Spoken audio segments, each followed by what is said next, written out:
सबको जय मसीह की। मैं जसपाल एक बार फिर से मॉर्निंग डिवोशन लेकर आप लोगों के सामने उपस्थित हूँ। आज का मेरा टॉपिक है फल यीशु से ही है। हाँ, यीशु के द्वारा ही फल आ सकता है। जैसे यूहन्ना की किताब अध्याय 15 वचन 7 और 8 में लिखा है, यदि तुम मुझ में बने रहो और मेरा वचन तुम में बना रहे तो जो चाहो मांगो वह तुम्हारे लिए हो जाएगा। मेरे पिता की महिमा इसी से होती है कि तुम बहुत सा फल लाओ, तब ही तुम मेरे चेले ठहरोगे। जॉन 15 वर्स 7 और 8 में लिखा है कि अगर तुम मुझ में बने रहो तब ही फल लेकर आने वाले हम लोग हो सकते हैं। तो याद रखो, हमारे अंदर दो स्वभाव है, एक पापी स्वभाव है और दूसरा पवित्र आत्मा है। तो अभी ये हमें डिसाइड करना है कि हमें किसके पीछे चलना है। याद रखो, जब हम यीशु मसीह पर विश्वास करते हैं तो हम अपना कभी उद्धार नहीं खोते, पर परमेश्वर चाहता है कि हम फल लेकर आने वाले बने। तो मैं संसार के बारे में सोच रहा था, मैं भजन संहिता 1 के बारे में सोच रहा था कि जो पेड़ जो है वो नदी के किनारे रहता है, अगर पत्ते उसके कभी सूखते ही नहीं हैं, क्योंकि पतझड़ के मौसम में हर एक वृक्ष के पत्ते जो हैं वो सूखते हैं। पर मैं सोच रहा था, अगर यीशु मसीह हमारी लाइफ में है तो कैसी भी परिस्थिति क्यों ना हो, हमारे जीवन में हर तरह का फल बना रहता है। हम फल बना ही नहीं रहता, बल्कि फल को लेकर आने वाले भी बनते हैं। और याद रखो, संसार का फल क्या है?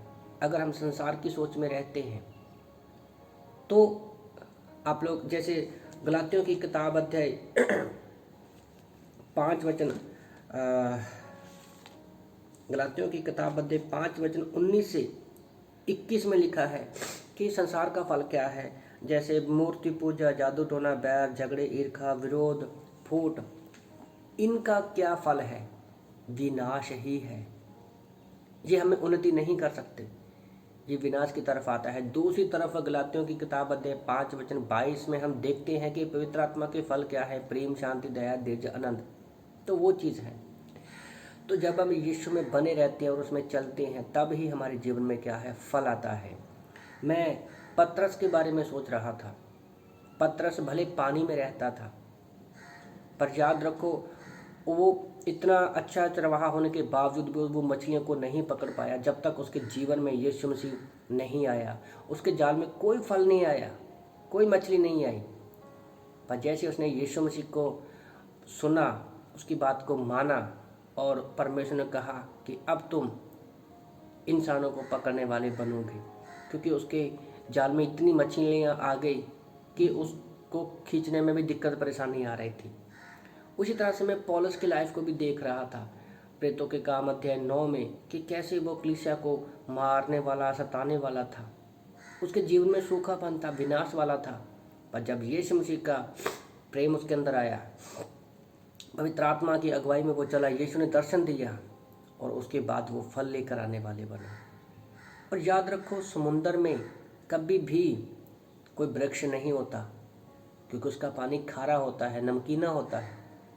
समुद्र में कभी किसी पेड़ को देखा है आपने? पेड़ तो क्या, फल तो क्या, पेड़ भी नहीं आता।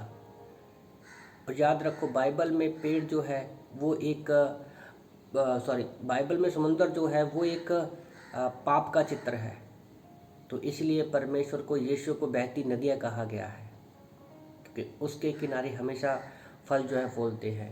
पहला यूहन्ना अध्याय 1 वचन 3 में कहता है कि मैं पढ़ना चाहूँगा वचन को, कि जो कुछ हमने देखा है, सुना है, वही आपको सुनाते भी हों, और आप हमारे सहभागी हो जाओ।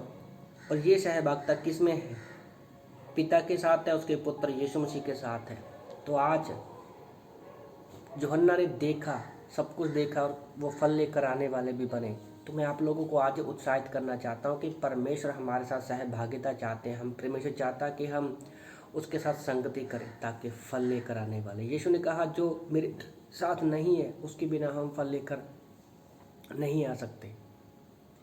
तो हमारे जीवन में किसी तरह का भी सूखापन है, बीमारी, परेशानी, चिंता है, परमेश्वर उसमें हमारी सहायता और मदद करना चाहता है।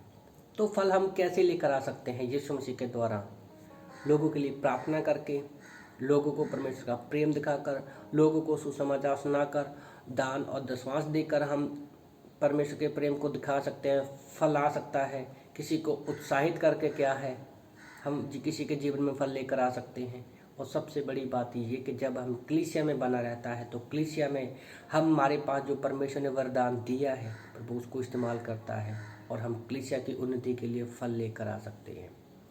तो मैं आप लोगों को उत्साहित करना चाहता हूँ कि यीशु मसीह में हमें अपने कलीसिया में अपने पास्टर्स के और अपने मसीही भाई बहनों के साथ हमेशा बने रहना है, क्योंकि फल यीशु ही लेकर आता है, फल यीशु से ही है।